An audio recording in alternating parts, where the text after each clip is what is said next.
ये हमने लफ्ज़ लिखा इंसान। अब कुछ बच्चे गलतियाँ भी करते हैं, वो किस तरह करते हैं। अब ये तो हो गया दुरुस्त तरीका, दुरुस्त।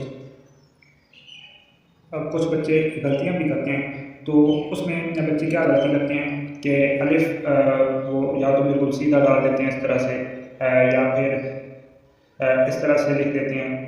तो ये अलिफ जो है या ये अलिफ जो है ये फिर भी किस हद तक बेहतर है, तो ये तो मुकम्मल तौर पर रॉन्ग होगा। और इसी तरह नून जो है वो बच्चे इस तरह से डाल देते हैं, तो ये भी गलत है। और इसके अलावा आप अगर देखें कि ये जो सीन के दंदाने हैं, ये कुछ बच्चे इसी तरह से मुकम्मल मार्कर के साथ इस तरह बना देते हैं। तो आप इनमें से अब देख लें कि ये वाला ज़्यादा अच्छा लग रहा है कि ये वाला अच्छा लग रहा है, तो ये भी दुरुस्त तरीका नहीं होगा।